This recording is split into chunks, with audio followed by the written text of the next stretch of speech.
Thank you for joining me once again.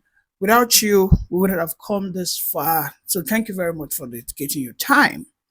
Once again, let's talk about the Jonathan and the Tinubu fiasco that is going on.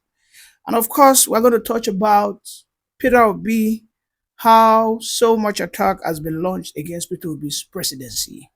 But I want to talk about Tinubu's prediction that the North will eventually get tired and they would want to use a Trojan horse against the Southerners by presenting Jonathan once again so that they can use him as a, should I say, as a laissez-faire president, which they will control. However, Tinubu has predicted this. There's this famous quote of Tinubu, you have it on my screen over there, wherein he said, I prepare for betrayal, I prepare for reunion. It goes so much, I can't remember everything right now. Why we as Nigerians really do not like Tinubu, but we cannot do without it, is because Tinubu has understood the psychology of the Nigerian people. Tinubu studied the Fulanese, not for 10 years, not for 12 years, but he studied them for approximately 16 years. Between the period of 2007 to 2023, that is over 14 to 16 years. Tinubu took his time. He introduced himself to the Fulanese. He ate with them. He slept with them. He funded them to understand the psyche of who they truly are when it comes to politics. He has taken his time to see that the Fulanese, when it comes to politics, are very savvy, but they have one weak point. And that weak point is their greediness. Okay? So always want to be in the corridors of power, not wanting other people to have at least, if not even a fair share, but at least a little share. If you take a look at what is going on in the north, in the Connaught, the very moment the Fulani Jihad started in 1804, as we speak in 2025, no indigene of Kano, when I mean Kano, no Kanawa, no Hausa person has been a king after that jihad. Why? It is simple. Because the Fulanese who are controlling the Nigerian northern politics are greedy. These are sit-tight people who would not, even for a joke, allow a non-Fulani man to occupy the seat of authority even for 1 minute. Now, this is what Tinubu has discovered. So he studied this. He said, if when I get into power, he betrayed the first guy, Erufai. He betrayed Buhari, the second guy, who is unfortunately gone now, dead. May his soul rest in peace. He has seen it that the Fulanese, while they were not in power, between those people they were not in power, they installed their stooges. And who were these stooges? The first one was Obasanjo. You might disagree with me, but I would tell you categorically, if you want me to analyze this, please drop it in the comment section. I will explain to you how Obasanjo was a stooge to the northern oligarchs. Yes. Was it not the Obasanjo who was at the verge of making Peter Odili president and just overnight went to Kaduna and went to Mina to meet Brian Babangida, and all of a sudden we saw Yaradua out. In fact, Yaradua was so unpopular that Obasanjo had to write an election result for him. Why? Was it because Obasanjo was a brave man? Was it because Obasanjo wasn't a stooge? We know that it was clear. Was it because Obasanjo was a nationalist? No. Obasanjo was only dancing to the tunes of the drums of the Fulanese. Because, let me tell you, the Fulanese, when you talk about those that will never want Nigeria to end its dichotomy, it is the North. It is the North. Because if we want to end the dichotomy in this country, where we say the North is different, the North and the South, we are all the same, everybody has equal right and equal voice. Okay? The North will always come up and stand against this. We know how they've stood against all every effort to change the constitution. We know how they stood against it. So let us push the issue of Obasanjo aside. And I want to believe you agree with me now that Obasanjo is a stooge. The following person was Jonathan. In fact, Jonathan was such a stooge that everything Jonathan did, he forgot to take care of his backyard in Otueke.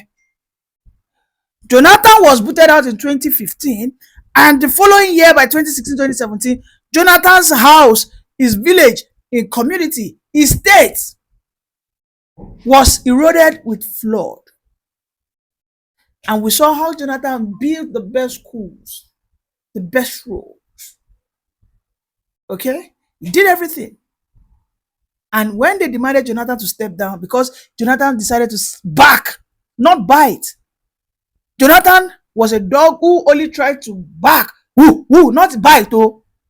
They said, who are you? We made you the president, and we will hand you. And this is what they intend to do today. They intend to bring Tinubu down, okay, by installing another president who will not, at the end of the day, do the interests of the southern people. Because the interest of the southern people on the list of our priorities is to dismantle the influence of the northerners above us.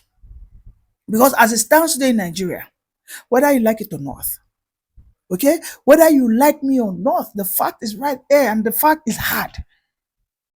The northerners are the ones dictating wherever we go in this country. Let me give you a simple example. Look at the issue of the tax bill. When Tinubu said, let us restructure the tax bill, let the tax bill represent how we work.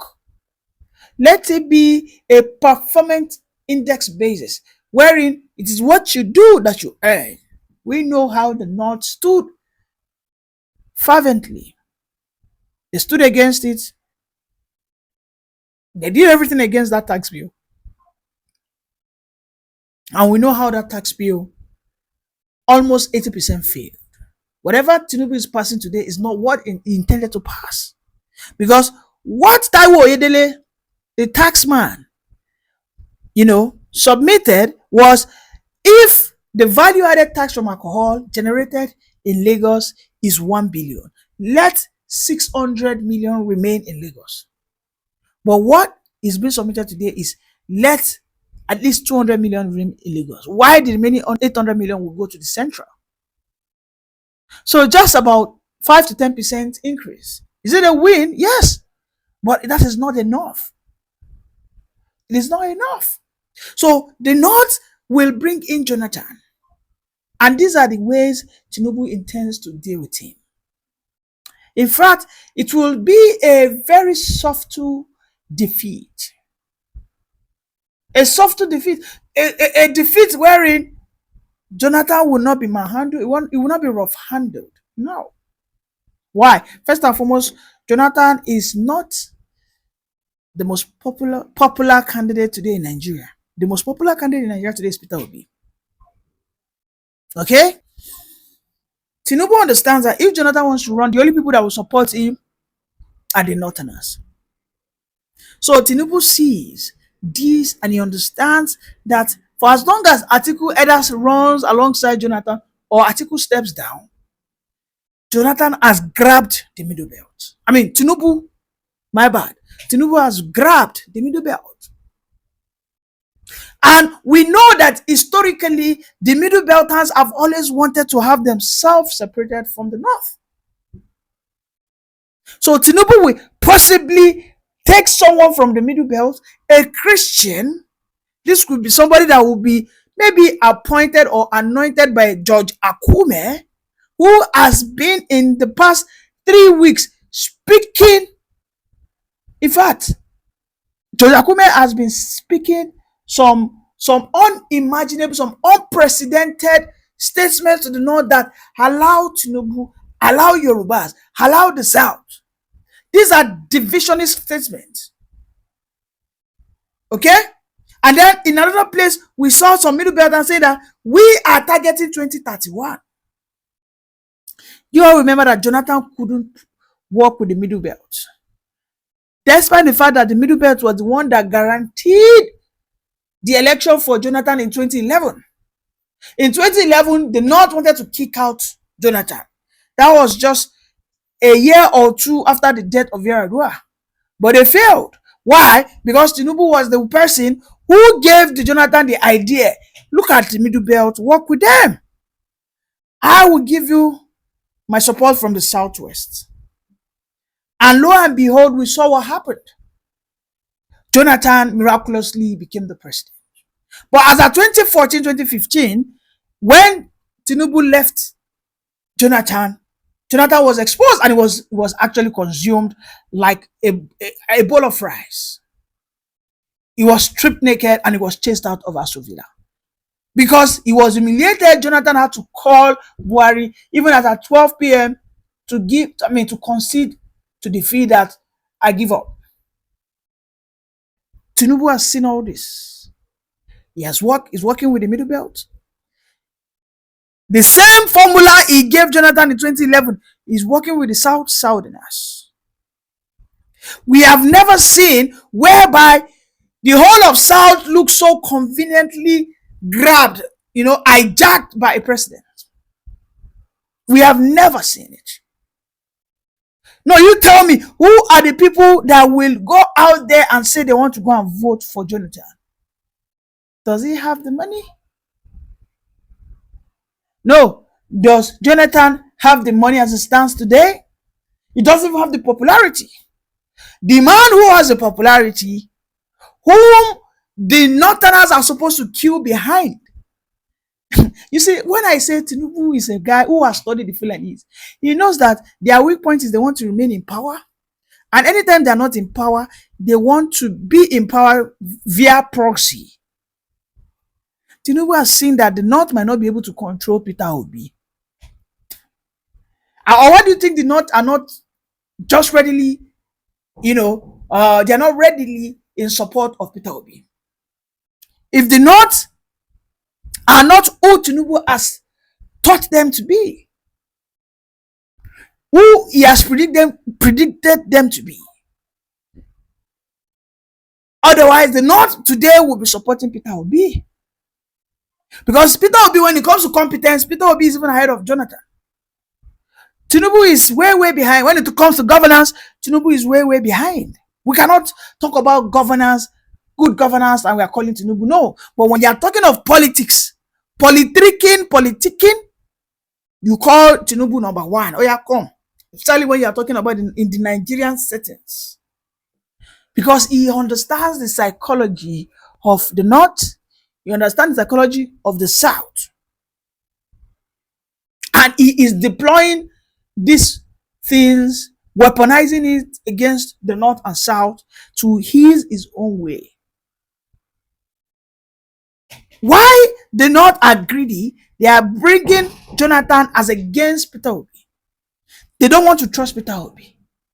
The campaigns will be, Peter Obi will want to extend, even if he wins, he wants to expend more than 8 years. Will they not wait to 2035? Just that single line, that simple line alone is enough. Then you see because they are power mongers, because they don't want to leave the corridor of power. They will rather go for Jonathan. And when they go for Jonathan, what will happen? Tinubu will now start talking to the Middlebelters. Jonathan, who betrayed you people in 2011 after you guys gave him your voting block. I will not do that. I am an appreciative person. This and this and this is what I will do. Look at my record in Lagos. Look at what I did for Buhari. I will not betray you. The North who are against you people ascending into the seat of power. Look at it. The Jonathan, I was the one that made it a minority. You guys are being called minority. I will also support. Do you think that rhetoric, that narrative will fly? When I said political strategies, though for a bad reason that I do not support, but I cannot give submission without admitting that Tinubu is politically savvy. Not for good reasons, by the way, but he is politically savvy. You cannot take that away from him. He already has his plans drafted. Immediately became the president. The first set of people he saw when he became the president was Jonathan. He gave back everything Buhari seized. He gave it back to him that, hey, take your load. Gave it back to him. You are now a free man. All EFCC allegations, everything has been wiped out against you. Go and live free. It's crazy. But anyways, let's listen to what our northern brothers have to say about this Jonathan, who they are apparently and obviously very happy. Because Jonathan, I've seen some dailies, testifying that Jonathan has dedicated to run, though not yet official. But let's just listen because the North are very happy. And you know why they're happy? Because they know that Jonathan will come in and do their bidding if he ever wins. Let's listen to it together. Well, so if it means that we all need to come together, at the end of the day, somebody like Goodluck emerges, or somebody like Obi emerges, or even he emerges, let's all come together and let's support that person. Goodluck coming in is the biggest, advantage the coalition will have. It will add so much credibility to the coalition. It will add a huge new voting bloc to the coalition, and believe me, the APC are so confused right now. Are we going for Goodluck? Are these guys going for Obi? Are these guys going to go back to Atiku? Where are these guys going? Nobody knows. So it's a fantastic thing. Confused. They are confused. It's a fantastic thing. And this is the kind of thing that we need to, because look, at the end of the day, the primary objective, guys, is to get these guys out of power. These guys have really screwed us up. And Goodluck, as people have said, yeah, the guy, honestly, everybody knows, history has, vindicated him. Everybody who went to APC made the wrong choice. He shouldn't have left power that time.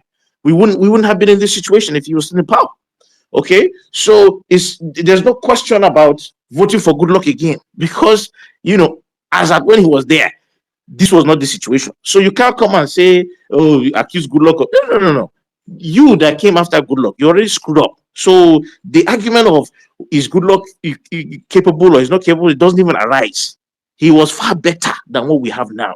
So Goodluck automatically is not even going to be a hard sell for anybody, whether in the South, in the North. He is the guy who relinquished power to a Northerner. I mean, who as a sitting president will leave power for somebody else? And that would be a selling point in the North. Yes, it's a huge selling point. Let me tell you, it's a huge selling point. Because if you go to North today and you talk about Goodluck, let's be honest with you guys, in the North now, a lot of people, honestly, if it's Goodluck, a lot of people will support him, to be honest. A lot of people in the North, because this guy gave power to the Northerners and he went quietly and was still giving respect to Buhari when Buhari was president. He didn't insult anybody, no bad blood, no, he didn't accuse anybody. The guy just was so humble. And those qualities, Nigerians love those kind of qualities. And honestly, the guy is a true gentleman. As I say, he's a unifier. The guy loves Nigerians from all walks. In fact, it's after he left power that people realized how good of a man he was. You understand? Until today in Nigeria, look how we're suffering now. Igbo is insulting this one, Hausa is insulting this one, Fulani is insulting this one, Yoruba is insulting this one, Christian is insulting, Muslim is insulting. Everyone just, when Goodluck was there, the imams and the pastors were all praying for the same for the government. The Northerners and the Christians were all at the same table. Nobody cared about whether you're Muslim or Christian or whatever religion you are or whatever tribe you are. But unfortunately, that's gone. Anyways, I just came here to listen, to learn what's the new developments, and I hope he really joins the coalition. And to state that AA's size position is 100%. If Goodluck comes to coalition and he wins the ticket, believe me, we will be there full force. Just like if it is OB or AA or whoever the coalition brings out, because we know that whoever the coalition brings out will be somebody with capacity to turn this country around and will be somebody with capacity to win election. That the North and the South will all agree and say, yeah, let's go with these guys. Okay, thank you guys so much. Thank you, Sheo. I didn't know it was you that was talking, Seth, until I looked at my phone, Seth. How you did? Omo, see, I'm fine, my brother. Thank you. You see, that is Elijah Atiku Abubakar's son. You see, aha, see, he's not like someone like eh, Sheyi Tinubu that will say, oh, shut uh, up your mouth, Dos Santos. See this coalition thing, eh? People think I am against me, I'm not against it too. I just want us to have a credible candidate. Bro, 2027 is the make and break. We need to get it right. We must get it right. Like, the numbers are there. We just have to unify that number to one direction. Look at the last election. These people won with 35% of the votes. It's an embarrassment. How can these people win with 35% of the votes? Because we didn't get our things together and do the right thing. So I think this time, no matter what, if we fight, let us fight now. So that on election day or when we pick candidates, we know that yes, we fought till we got to a candidate and everybody was heard. And we made a decision that is a consensus decision that everybody will come, even if it's not everybody, but majority of people will sit down and say, okay, yes, we fought, but this Ayo, is the candidate that we're supporting. Ayo, can you hear me? Yeah. You see, Sheo and I we don't agree politically, oh, but on this space, Yeah, at you least, fight for a do election now. so yeah, you see, going forward, right? I've decided to, show my sword, and that's why sometimes when I see the opposition still fighting themselves, I just like, I just shake my head. It's not necessary. Yes, our voice. You support who you want to support. Candidate. Do you know in that Edo? Let me even shock you, Ayo. Do you know that in that Edo election, I was the first person to push for Edo Central. Why? Not because there was actual zoning, no. No, because I got first-hand information what your party or the incumbent was trying to do ahead of time. You understand? Because the governor has already fallen out of favor.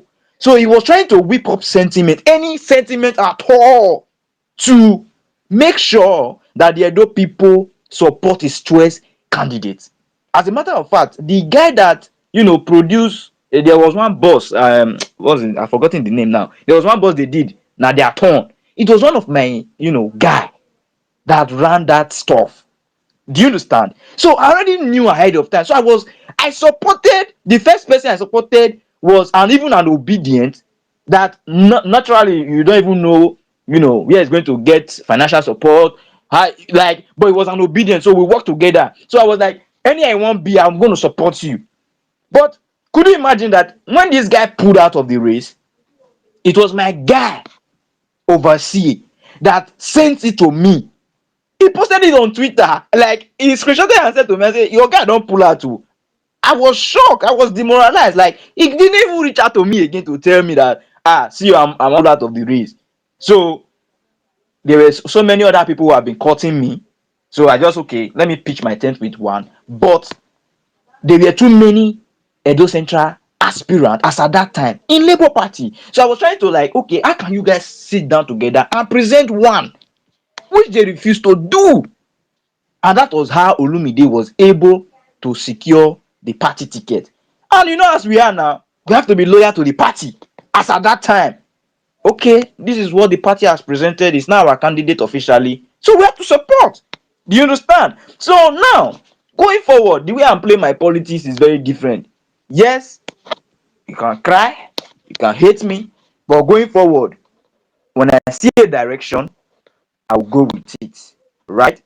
Tinubu can also win this election in 2027, but he has little time to change the mind of Nigerians because things are very difficult for the average Nigerians. People can no longer feed again. People can no longer buy second-hand Nigerian, like like Nigerian usual car that you maybe you bought a car 2010, for example, 2010 model. You use it in Nigeria for like 5 years. You want to sell it. It's still very high. The price is still very high. So I don't know how they're going to, but a united opposition, Tinubu is in fact before the election start by 8 a.m. Tinubu has already lost. But if they scatter themselves and some people still be able to come back to unite, maybe it's not that too much division, Tinubu will still lose that election. So going forward, Even though we've quarreled in the past, we can settle now. As far as I'm concerned. Thank you. Yeah, thank you, Osara. No, no, honestly, sorry, I don't know if it's my turn to speak, but let me just, honestly, Osara, I want to really commend you because, some of what you also say, a lot of what you say, I listen to it and it's actually, out of passion, burning passion to see how we can get this country back up and running.